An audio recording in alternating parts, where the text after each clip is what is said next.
The key approach I have been propagating over the last maybe 1.5 years is actually to change the way we look at teams.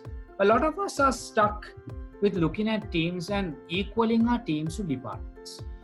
Now, with COVID and with social distancing and with having to work from home, the whole department culture and having to run departments and the entirety of that department workflow has hit a snag because we can't walk into a department to start. We can't interact with a department. Now everybody is scattered and we are seeing each person personally for the first time maybe. For the first time, we are actually seeing them as individual members when we have these Zoom meetings. And this is a powerful time. But are we ready to approach teams in new ways? I want to share what traditional teams and what a new team will look like with you. The approach that I've been propagating is my approach called GCT teams, right? Or Goal Centric Teams, right? I'll first show you what a traditional team looks like. A traditional team has two sections, leaders and followers. This is it. Always revolves around these two sections. Who are the leaders? Who are the followers? Who are the managers? Who are the executives? Always following this. There's some break. We stick inside our organizations and departments following this mentality. But I want you to think differently. I want you to reimagine this. The teams have 4 sections and not 2. 4. What are the 4? Leaders, followers, yes, we know that, but partners.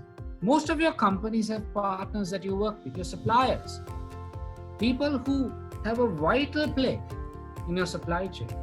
Not only your supply chain, your service segment, from changing a light bulb to installing Microsoft Teams or any software that you have right now, to replacing something that is broken, a laptop maybe, providing your transport, so on and so forth, your security, so on. These partners have never been considered as part of your teams. People don't see them because they're outsiders, right? They ask, they're not our employees. How can we engage them? How can we? I'll tell you. But I want you to think now. They're part of your team. Customers are the 4th pillar. Nobody thinks that customers are part of their team. Why does your team exist? Why does your team exist? Your team exists to service the customer. That is the sole purpose of your team. Think, let that settle in. The sole purpose of your team is to engage your customer. If you did not have a customer, you won't have a team. For what? For what? To sit and send emails to each other. Rubbish. Customer. Sole purpose. Now, how many of you have considered your customer as part of your team? Now again, I know what you're thinking. Some might be thinking, Angelo, you have 10,000 customers, you have 100,000 customers, you have 5 million customers. How can we have them in our team? It's not about the number of customers. It's about the representation of your customers in your team. Have you devised a mechanism of making them an integral part? Yes, you have feedback. I know that. But how much of that do you integrate? Do you talk to them? Do you? Or does some department lost in your organization talk to them and send you the data on Excel sheet? How does this happen? When was the last time maybe you actually spoke to a customer? I want you to rethink.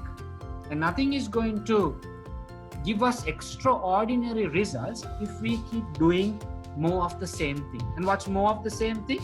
Leaders and followers. That's the same thing. That's more of the same thing. You need to do something different. You need to think leaders, followers, partners, and customers. So bear that in mind as we go through GCT approach to teams. It's about not 2-part teams, but 4-part teams. This is 2, this is 4. 2-part teams, not good. 4-part teams, yes, way of the future, right?